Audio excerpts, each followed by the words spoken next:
Okay, so we have an update on the crashed RV. July 4th, the tow company actually sent out one of their fleet mechanics to fix the damage underneath that caused when it fell off the tow truck. The fleet mechanic was able to repair all of that out there, and then yesterday, which was Sunday, they actually disconnected the unit from the campground and took it for a ride, and it's all jacked up. The steering wheel's turned, and it's really hard to turn it past a certain point. So we got underneath there and took a look, and there's actually some tie rods that are bent also. Well, today's also Monday, and Monday now the insurance company's open, so the insurance company got a hold of them and said you can't do any repairs until we come out and evaluate it, and they have to tow it to a RV service center. So it's getting actually towed to Camping World, to where an adjuster is going to look at it, and then Camping World's going to decide if they can fix this whole wall here is caved in. And remember the cracks, we taped it up because we had some rain last night. I didn't want any water to get in it, but it's looking more and more like this thing's going to get totaled, which is a shame. It was a real clean 1990 Bounder with only 60,000 miles on it. So we're having to come up here and grab all their stuff, clean out the refrigerator, and get all their stuff back to the KOA.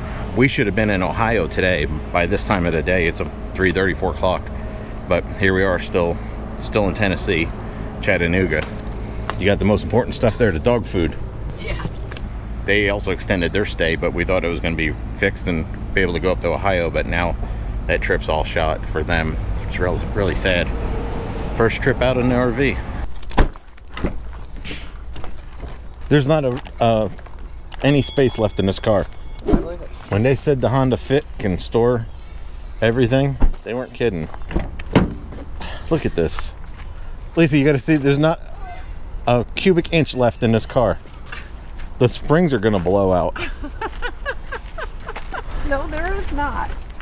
So they got them a cabin now that they're gonna stay in until the insurance adjuster looks over their unit.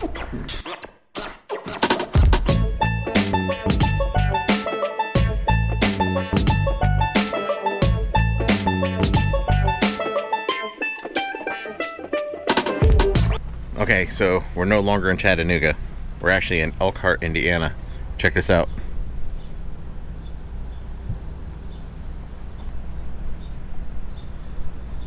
This is at the Elkhart 4-H Fairgrounds. This is where all the rallies for all the RVs are. If you're not familiar with Elkhart, Indiana, this is where probably 80%, if not more, of the RVs, the mainstream ones, come from. They're built right here in Elkhart.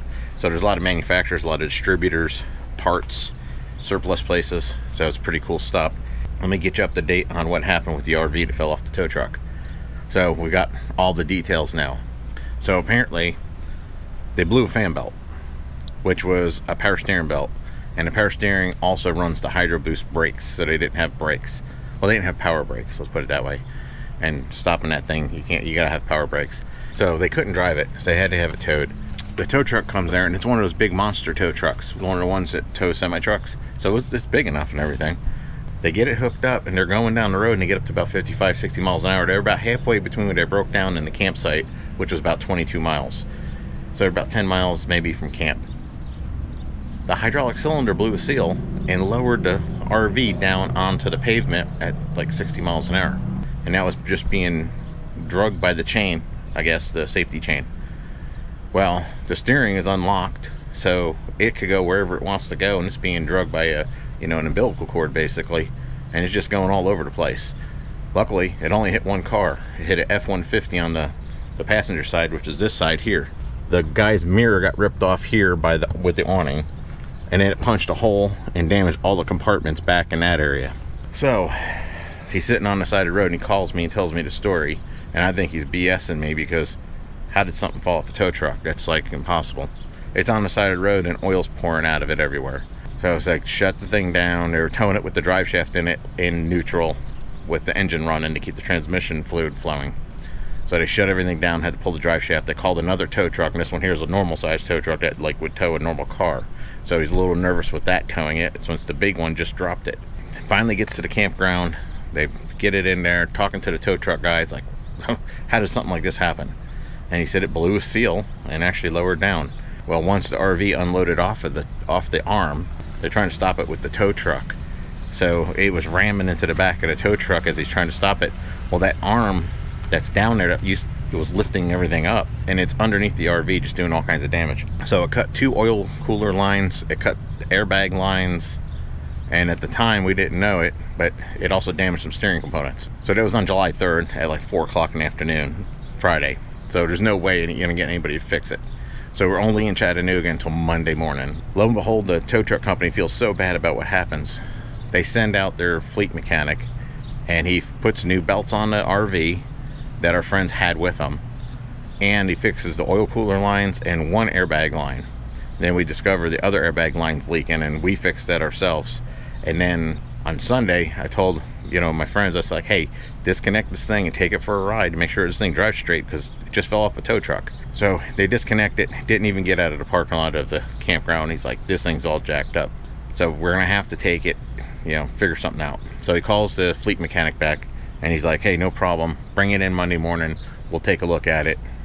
So we climb underneath it, and it's got a bent, it's a tie rod, I believe, bent all the way into the A-arm, and it's actually getting hooked under the A-arm. So here we are Monday, insurance gets a hold of it, they put the brakes on it, they called the tow company and said, stop what you're doing, we need to assess it before anything's done. Then they said, hey, we want it towed to Camping World. So now it gets assessed at Camping World. Now the insurance guy can't get an agent out there 2 to 3 days, he said.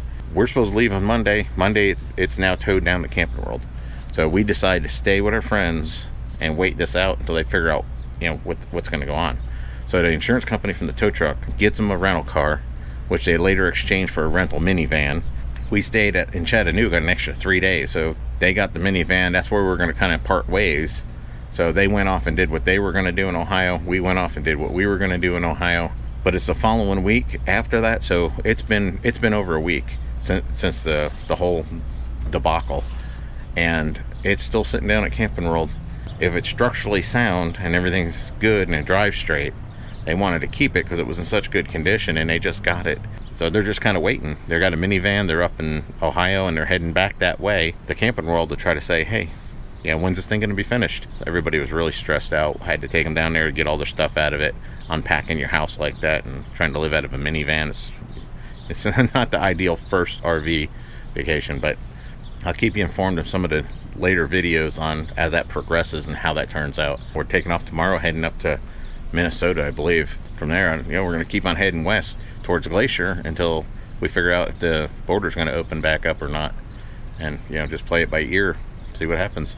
While we were walking around the fairgrounds here, we ran into 2 guys, NATO FPV and Time FPV, and they fly drones like crazy fast and doing flips and all kinds of stuff, and it was really neat. I've seen some of their videos wearing goggles and looking through the thing on the drone, but super fast. I'll show you some of the clips here. Check it out.